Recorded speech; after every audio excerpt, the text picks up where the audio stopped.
Third class Puneeth. ఈయన ఏంటంటే నిన్న సైన్స్ ఎగ్జామ్ ఉంది.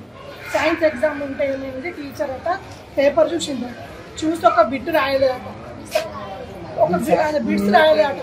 రాయకుంటే బిట్స్ ఎందుకు రాయలేదు, చెంపల పొండి కొట్టిందట ఒక 10 దెబ్బలు.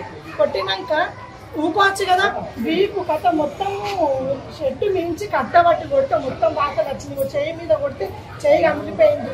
ఇగో మెడ నుంచి కొడితే మెడ మొత్తం వాతలు వచ్చినాయి.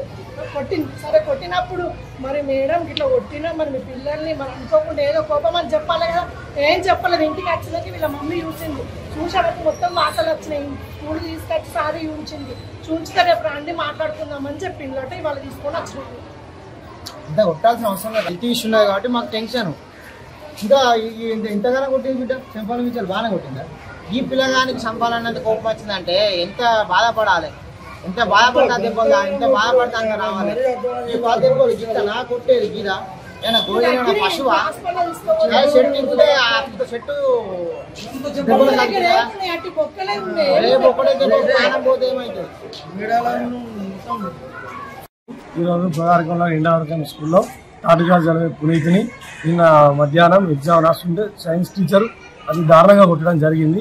దాని గురించి మాట్లాడడానికి వస్తే స్కూల్ మేనేజ్మెంట్ కానీ ఎవరు కానీ స్పందించకుండా మేము ఎందుకు కొట్టిన దానికి మినిమం ఆన్సర్ లేకుండా ఇలా డిగ్రీ చదివిన టీచర్లను పెట్టుకొని పిల్లల యొక్క భవిష్యత్తు అంధకారం చేసుకుంటూ ఆ పిల్లాడు ఎవరికే పేషెంట్ అతను ఇష్టం వచ్చినట్టు కొట్టారు. ఇంతవరకు ఎవరు స్పందించలేదు.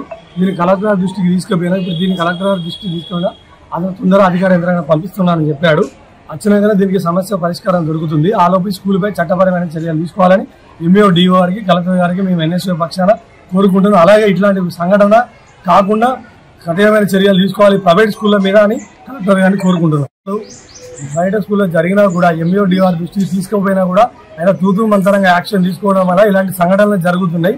ఇక మీద ఆయన అధికార యంత్రాంగం ఎంఈఓ డిఓ గారు దీన్ని చొరవ తీసుకొని ఇలాంటి స్కూళ్లపై మెమోలు కానీ అలాగే చట్టపరమైన చర్యలు తీసుకుంటే ఇంకొక స్కూల్ బుద్ధిగా వస్తుంది.